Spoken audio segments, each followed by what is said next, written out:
안녕하세요, 오유입니다. 이번 영상은 얼마 전에 읽은 한창욱 작가의 50을 처음 겪는 당신에게 라는 책을 기본으로 40 이후 중년이 후반생을 품격 있게 살아가는 방법에 대해 이야기 나눠보겠습니다.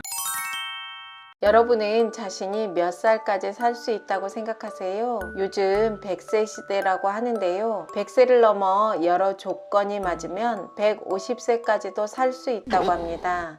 즉, 내 나이가 40세 혹은 50세라면 살아갈 날이 최소 50년은 남은 겁니다. 인생을 되돌아보면 아쉬움이 남기도 하고 빠르게 변화하는 세상에 불안이 엄습해 오기도 하는데요. 건강도 예전 같지 않음을 느낄 나이 50. 인생의 중간 지점이 되는 50이라는 나이에 어떻게 하면 터닝 포인트를 만들 수 있을까요? 현재 결혼 생활을 하는 분도 있고 싱글로 사는 분들도 있을 텐데요. 여러분들은 앞으로 50년의 인생 누구와 어떤 일을 하며 어떻게 살까 고민해 보셨나요? 저도 이 부분을 몇 년 전부터 구체적으로 생각하고 있어서 그런지 책 내용이 마음에 참 많이 와닿더라고요. 지금부터 한창욱 작가님의 50을 처음 겪는 당신에게 일부 소개해 드리겠습니다.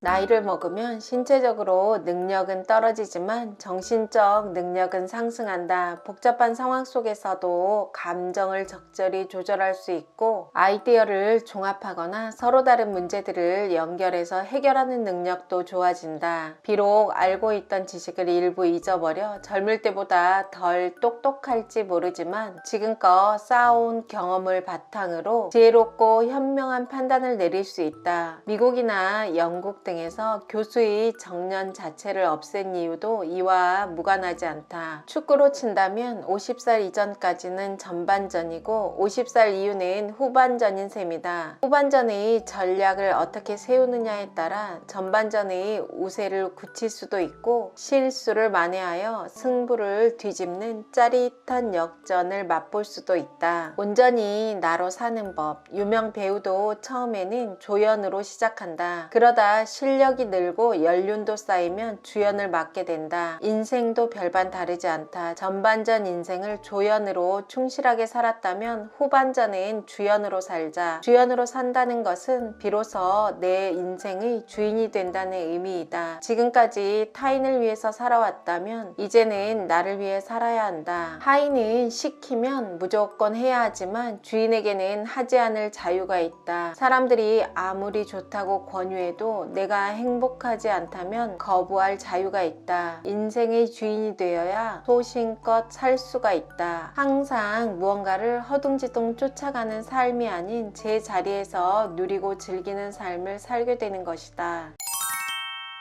제 나이가 올해로 51세가 되었는데요. 전 40대 후반쯤부터 세상을 보는 관점이 많이 바뀐 것 같습니다. 큰 계기가 되었던 것이 아빠가 투병하고 돌아가시는 모습을 바로 옆에서 지켜보며 인생의 깨달음을 얻게 된 것 같은데요. 나도 언젠가 죽는다는 사실을 머리로 막연하게 알았던 걸 가슴으로 느낀 계기가 되었습니다. 내가 언젠가 죽는다는 걸 가슴으로 느끼고 난 후부터 삶의 태도나 중요한 것들이 많이 바뀌게 되더라고요. 50이 넘으면 부부가 함께 살든 혼자 살든 이제 진정으로 내 삶의 주인으로 살아갈 나이인 것 같습니다. 인생에 쓸모없는 경험은 없다. 50대쯤 되면 자신이 전반생에 무엇을 욕망하고 살아왔고 후반생은 어떻게 살고 싶은지 실제로 내가 무엇을 잘하며 어떤 일을 할 때 행복을 느끼는지 생각해 봐야 한다. 또 가장 스트레스를 받는 순간은 언제이며 하고 싶었지만 하지 못했던 일은 무엇이 있고 후회 없는 삶을 살기 위해서는 어떻게 살아야 하는지 남은 인생에 대해 전반적인 고민이 필요하다.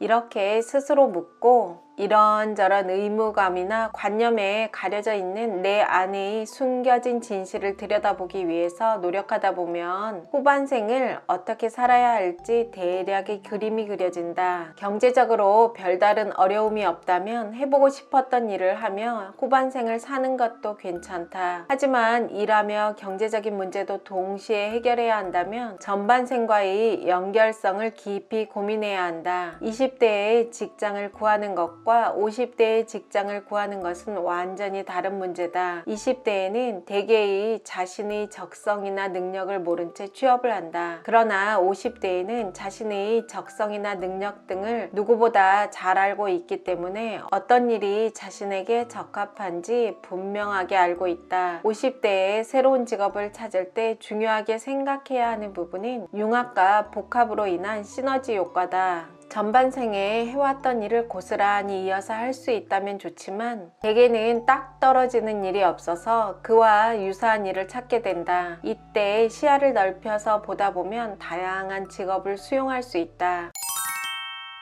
마흔 이후 중년분들, 후반생 직업에 대해 고민하는 분들 많을 것 같습니다. 저 또한 이런 고민들을 많이 했었고 지금도 하나하나 이뤄가고 있는 중인데요. 50대에 직업을 찾고 싶다면 조금 더 내려놓고 생각을 전환하면 내가 할 수 있는 일이 많이 있는 것 같습니다. 20대, 30대, 40대, 50대 각각 나이마다 인생을 받아들이고 중요하게 생각하는 것들이 다른 것 같습니다. 전 평소에 과거를 별로 생각 안 하고 사는데요. 이 책을 읽으며 지난 시간이 주마등처럼 지나가더라고요. 아, 이제는 정말 내가 하고 싶은 일을 하고 내가 하고 싶은 공부하며 내가 좋아하는 사람들과 유쾌하고 행복하게 살아야겠구나 하는 생각을 했습니다. 우리가 예상하는 것보다 우리의 인생 후반전은 길 수 있습니다. 인생 후반전을 지혜롭게 준비하는 사람은 좀 더 품격 있게 나이 들 것 같습니다. 우리가 흔히 나이 들어가는 것은 슬프고 부정적으로만 생각하는데요. 한창욱 작가가 말하는 나이 들어감의 즐거움을 보겠습니다.